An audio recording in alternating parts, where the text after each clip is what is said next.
नमस्कार बच्चों, स्वस्थ रहो।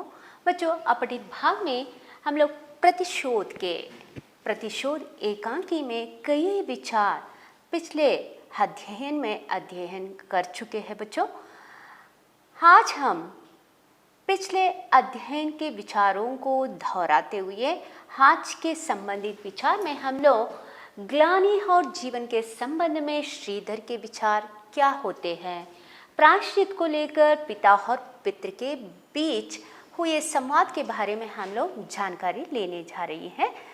बच्चों, पिछले अध्ययन में हम लोग देख चुके थे कि 12वीं बड़े हुए सभा में उन्होंने कई पंडितों को अपने पांडित्य से पराजित कराने के बाद वो इतना घमंड हो चुके थे, इतना घमंडी हुए थे और उसमें अहंकार बढ़ता जा रहा था। उसे देखकर पिता श्रीधर उसे भरे हुए सभा में उसे तुम दंभी हो, महामूर्ख हो, अज्ञानी हो, ऐसा ताड़न देने के बाद वहाँ से भारवी ग्लानि से वहाँ से निकल पड़ते हैं। उसके बाद भारवी घर नहीं लौटा होता है। भारवी की माँ सुशीला पुत्र न होने के कारण इतना व्यथित है, इतना दुखित है। उसे शांत कराने में,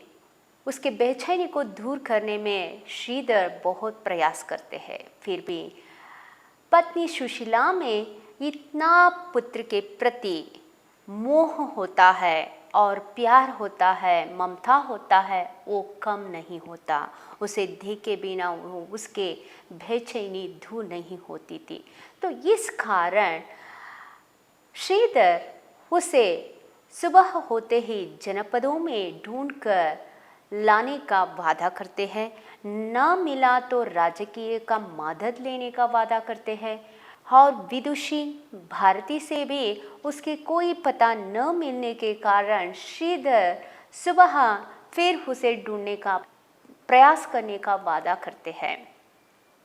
लेकिन इसके बीचों बीच श्रीधर और सुशीला के बीचों बीच एक ऐसा संवाद चलता है जो श्रीधर पुत्र के प्रति रहे प्यार को वो बता देते हैं। पुत्र के प्रति इतना प्यार होता है, उसमें मंगल कामना जितना छिपा हुआ है वो बता देते हैं।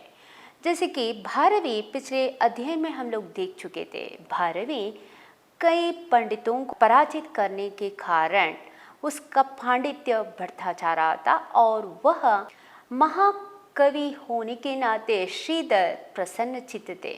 लेकिन भारवी में बढ़ती हुई घमंड और अहंकार को वो सहन नहीं कर सके। अहंकार उन्नति में बाधक है, ऐसा समझकर भारवी को समय समय पर उसे ताड़ना देते थे ताकि उसमें रहे अहंकार को दमन करने के लिए, अहंकार को दूर करने के लिए उन्होंने ऐसा ताड़ना देते थे, तुम अज्ञानी हो, महामूर्ख हो, दंभी हो, इस तरह ताड़ना देते थे। लेकिन भारवी हमेशा की तरह जैसे ही उसके गालियाँ सुनने के बाद भी वो घर लौटता था। लेकिन इस बार भरे हुए सभा में भारवी से पराजित हुए पंडितों से ही परिहास होने लगा था। उस परिहास से, अपमान से निकल पड़ता है और अपने पिता से प्रतिशोध लेना चाहता है।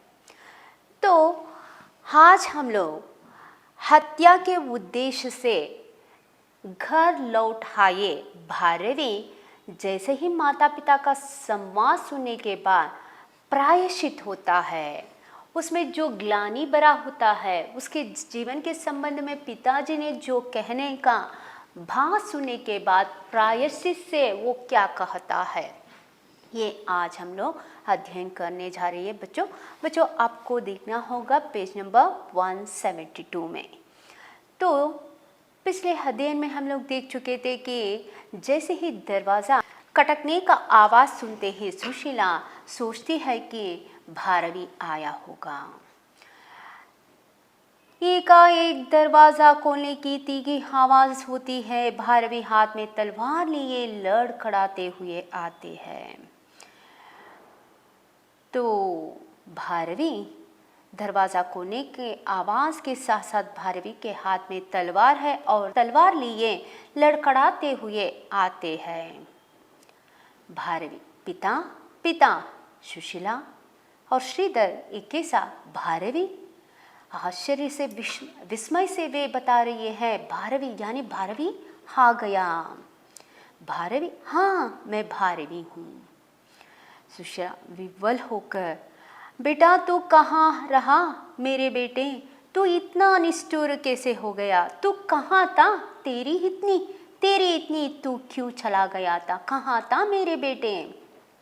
तो बेटा तू कहाँ चला गया था मेरा बेटा, तू इतना निष्ठुर कैसे हो सकते हो, तू कहाँ गया था, इतनी देर तक कहाँ रहा, कहाँ चला गया था, तू कहाँ था बेटा, कहाँ बताओ। तो रोने लगती है सुशीला, रोती हुई यह पूछ रही कि तुम कहाँ था, क्या कर रहा था, तू माँ को छोड़कर कहाँ गया था, बताओ कहाँ गया था तू। भारवी माँ शांत रहो, अपने चित्त को स्थिर रखो। माँ तुम शांत रहो, अपने मन को स्थिर रखो। सुशीला तेरे पिता भी यही कहते हैं, चित्त को शांत रखो, चित्त को स्थिर रखो, तू भी यही कहता है। मैं कहाँ ले जाऊं अपने चित्त को, प्रभु इस संसार में माँ के चित्त को स्थिर क्यों नहीं बनाया। तो आपके पिताजी भी यही कहते हैं, चित्त को स्थिर रखो, तुम भी वही कहते हो, माँ का चित्त को भगवान ही स्थिर रखना चाहिए। भगवान से वो दुआ करती है कि हे भगवान माता के चित्त को स्थिर बनाओ। भारवी माँ मैं यह कहता हूँ बेटा, अब मैं कोई बात नहीं मानूंगी, तू बतला कि तूने अभी तक कुछ खाया था नहीं, मैं 2 दिनों से तेरा भोजन लिए बैठा हूँ। माँ माँ ही होती है, माँ के हृदय देखो, इतना वो पिता से निष्ठुर होकर पिता से प्रतिशोध लेना चाहता है और पिता को हत्या करना चाहता है, और वो इसी प्रतिशोध में बाहर रहा था, लेकिन माँ के दिल में पुत्र के प्रति ऐसा ममता है, वो निष्कलंक ममता है, वो निष्कलंकित ममता में ना कोई उसके पुत्र में रहे। प्रतिशोध के बारे में उसे बिल्कुल जानकारी नहीं है। बताओ क्या खाया था कि नहीं, बताओ।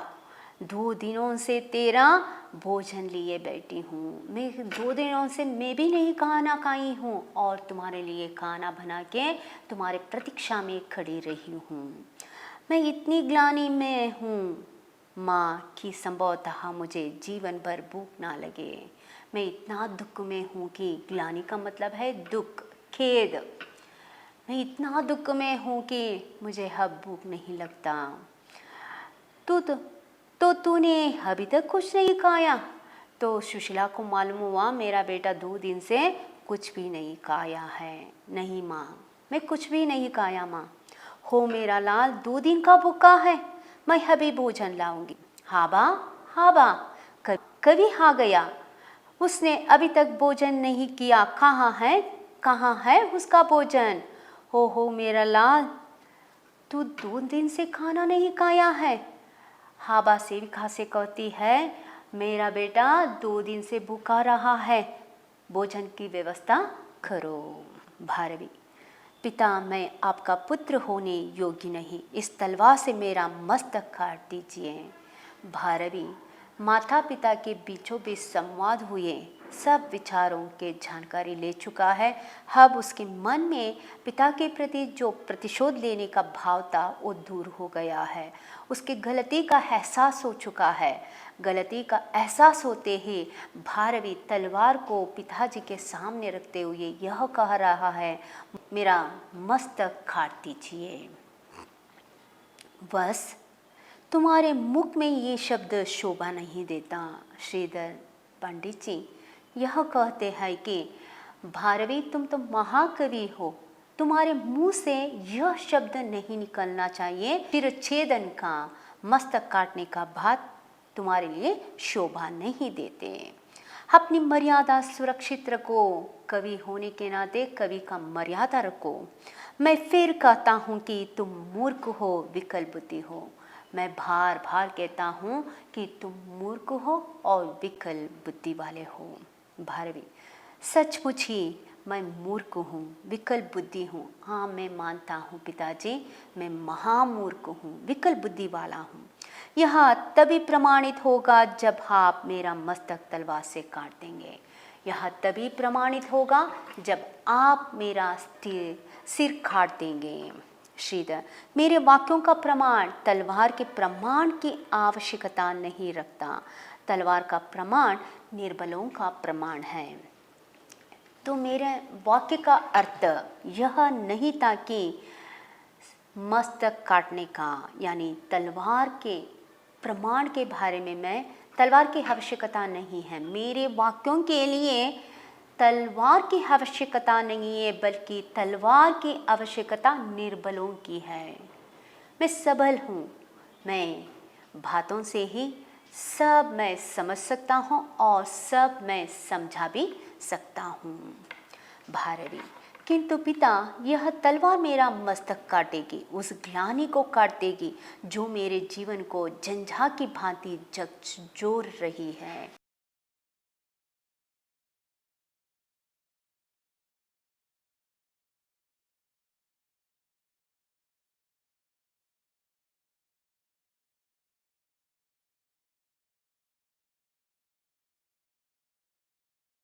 ग्लानि का अर्थ है दुख, झंझा का मतलब है तेज हवा। यानी 12वीं के जीवन में हवा का झोंका आ चुका है, जो उसके गलती झोंके की तरह उसके जीवन में प्रवेश कर चुका है कि उससे उसका जीवन में दुख ही दुख भरा हुआ है। उस दुख को दूर करने के लिए उसका शिरच्छेदन करना होगा। 12वीं के इस वाक्य के अर्थ में श्रीधर पंडित जी ग्लानि और जीवन के संबंध में आप बता रहे हैं। ग्लानि से जीवन उत्पन्न नहीं होता, दुख से जीवन कभी उत्पन्न नहीं होता, बस जीवन से ग्लानि उत्पन्न होती है। जीवन रहे तो सुख दुख का अनुभव करते हैं। दुख से जीवन नहीं बनता, बल्कि जीवन से अनुभव होता है सुख दुख का। इस तरह ग्लानि प्रदान नहीं है, जीवन प्रदान है। दुख ही प्रदान नहीं है। दुख को हम प्रामुख्यता नहीं देना चाहिए, जीवन को प्रधानता देना जरूरी है। जीवन ही प्रधान है। जब तुम जीवन के अधिकारी हो तो जीवन की शक्ति से ही ग्लानि को दूर करो। अगर तुम्हारे लिए जीने का अधिकार है तो उस शक्ति से उस दुख को दूर करो। जीने की शक्ति चाहिए हमें। अभी ऐसी अवस्था है 12वीं का, वो तो अभी महाकवि है। पिताजी पुत्र के प्रति शुभ कामना, मंगल कामना कर रही है कि उससे दूर दूर के देश में भी उसे पराजित करने का कोई साहस नहीं कर सकते। ऐसा महाकवि, ऐसा महापंडित बने। ऐसे मंगल कामना करने वाले पिताजी यह चाहते हैं कि दुख से जीवन नहीं होता। अगर जीवन का अधिकारी हम हैं तो जीवन में सुख दुख को निभाना भी हमें ज़रूरी होता है। जीवन की शक्ति से उस दुख को मिटा सकते हैं। तलवार की अपेक्षा क्यों करते हो? तलवार की अपेक्षा क्यों करते हो? सिर काटने का, सिर दंड यानी शिरच्छेदन करने का दंड क्यों पूछते हो? यहाँ नहीं चाहिए। अगर हम सब जीने का अधिकारी, अगर भगवान ने हमें जीने का अधिकार दिए हैं तो जीवन करने का अधिकारी भी हम खुद हैं। उस अधिकारत्व से यह हम लोग सीखना चाहिए कि हमें दुख को भगाना चाहिए। हमारे जीवन में एक ऐसी शक्ति है, दुख को मिटा सकते हैं।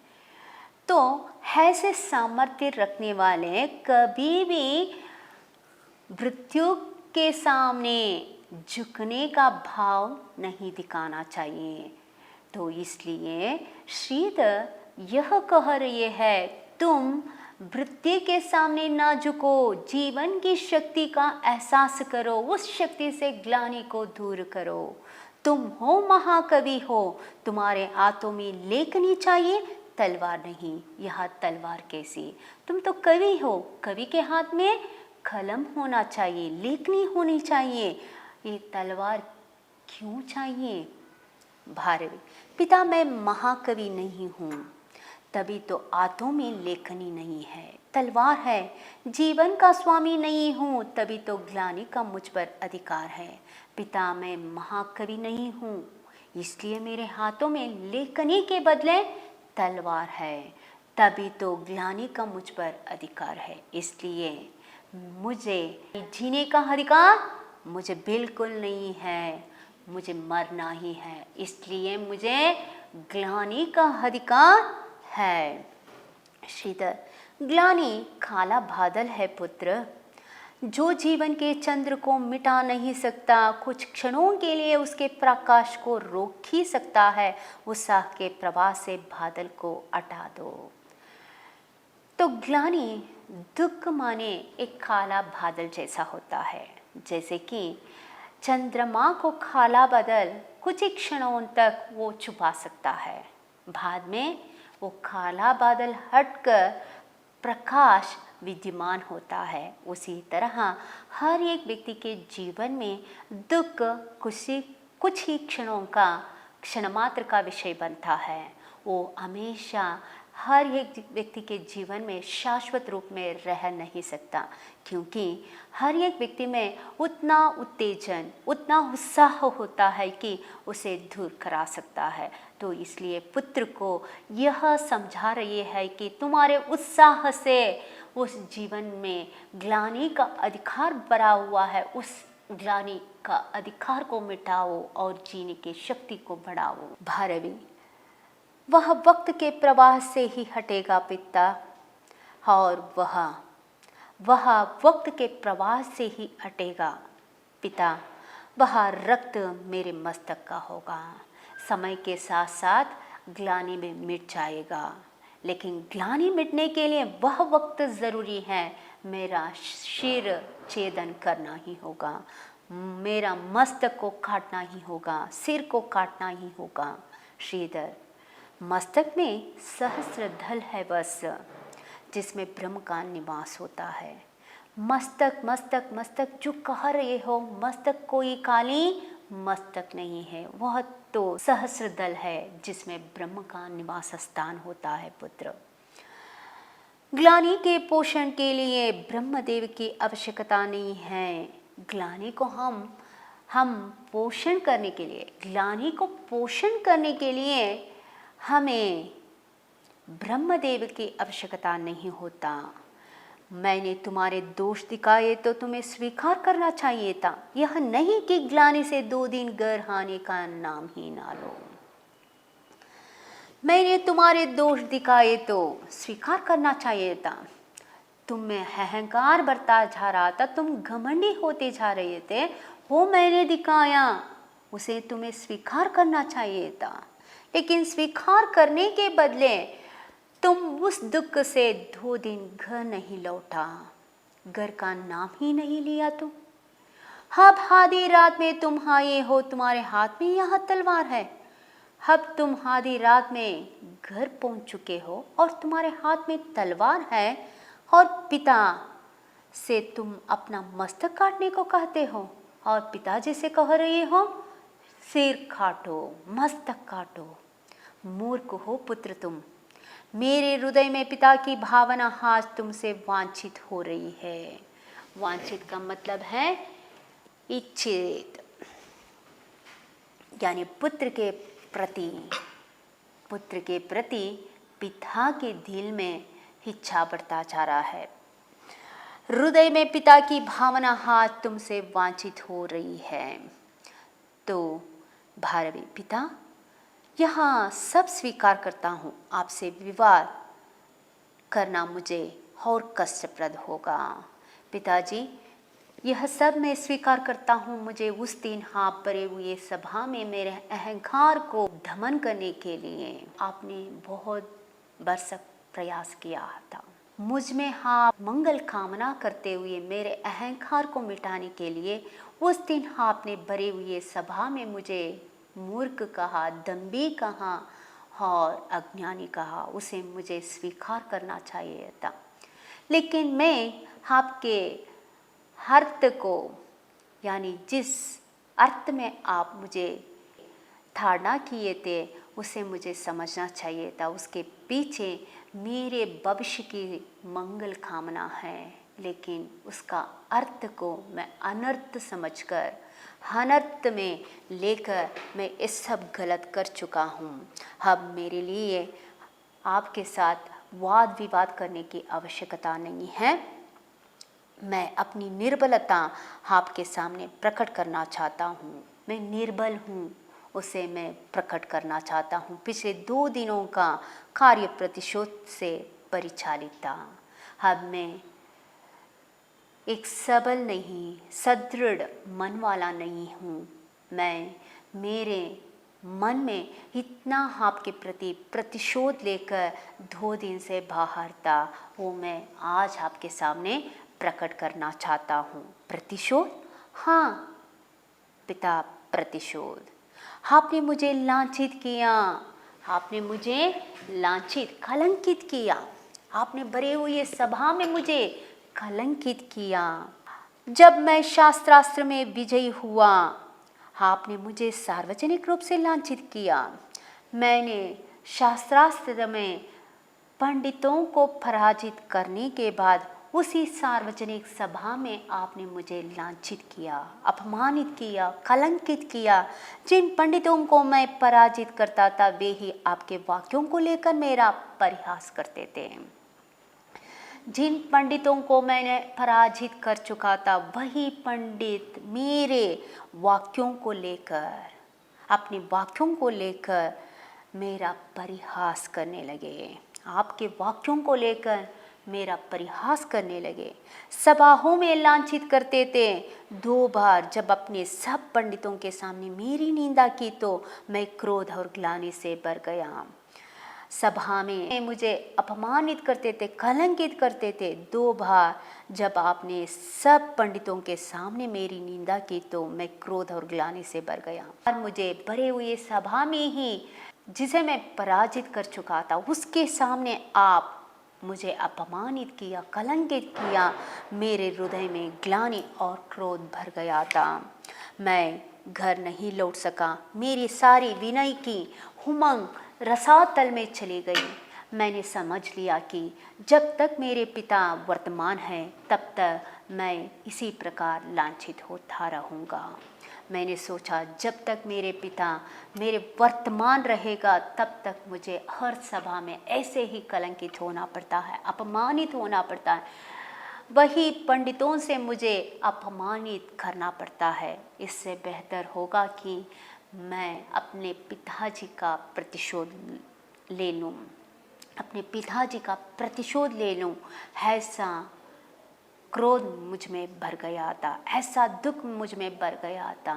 तो आज मैं स्वीकार करता हूँ, आपका प्रतिशोध लेना चाहता था, ये मैं आपके सामने प्रकट करना चाहता हूँ। इस तरह भारवी पिताजी के प्रति प्रतिशोध लेने का प्रतिज्ञा कर चुका था। आज पिताजी के सामने वह प्रकट कर रहा है, लेकिन प्रायश्चित से यह बता रहा है कि मुझे ऐसा क्रोध है से दुखित होने की आवश्यकता नहीं था।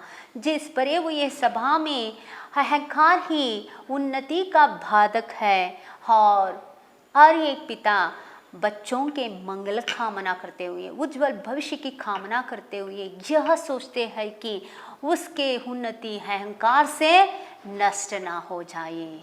यह विचार से वे हमेशा बच्चों को ताड़ना करते हैं। ये बच्चों को समझना चाहिए था, लेकिन मैं यह अर्थ को अनर्थ में समझकर मैं इतना सब सोच और विचार किया, ये मेरा गलत है। तो गलती का एहसास करते हुए भारवी अब गलती का एहसास के लिए प्रायश्चित के साथ साथ यह बता रहा है, मेरा मस्तक काट दीजिए, यही मेरा प्रायश्चित है। बच्चों, आज के संदर्भ में हम लोग देखेंगे तो हमारे लिए प्रश्नोत्तर में एक शब्द या वाक्यांश में उत्तर लिखिए। उनमें से प्रश्न है, भारवी के पिता को किसके पांडित्य को देखकर प्रसन्नता होती थी? भारवी के पिता को बेटा भारवी के पांडित्य को देखकर प्रसन्नता होती थी। अहंकार किस में बाधक है? अहंकार उन्नति में बाधक है। पिता के क्रोध में किसके प्रति मंगला कामना छिपी है? पिता के क्रोध में बेटे के प्रति मंगल कामना छिपी हुई है। तलवार का प्रमाण किसका प्रमाण है? तलवार का प्रमाण निर्बलता का प्रमाण है। जीवन से क्या उत्पन्न होती है? जीवन से दुख यानी ग्लानि उत्पन्न होती है। ब्रह्म का निवास कहाँ होता है? ब्रह्म का निवास मस्तक में होता है। तो यहाँ तक हम लोग एक शब्द या वाक्यांश में उत्तर लिखे हैं। आज के अध्ययन के अनुसार हम लोग अध्ययन कर चुके हैं। आगे हम लोग 5-6 वाक्यों में उत्तर लिखे। उनमें से प्रश्न बनता है, ग्लानि और जीवन के संबंध में श्रीधर के क्या विचार है? ग्लानि और जीवन के संबंध में श्रीधर का विचार है, ग्लानि से जीवन उत्पन्न नहीं होता, जीवन से ग्लानि उत्पन्न होती है। इसलिए ग्लानि प्रधान नहीं, जीवन प्रधान है। अगर हम जीवन के अधिकारी हैं तो जीवन की शक्ति से ग्लानि को दूर करना चाहिए। तो इसका उत्तर आप लोग बना के रखो बच्चों। आप लोग वीडियो देखने के बाद, सुनने के बाद आप लोगों को अभ्यास पुस्तिका को ज़रूर पूर्ण करना होगा। पढ़ाई जारी रहे बच्चों, स्वस्थ रहो, खुशी से रहो। धन्यवाद।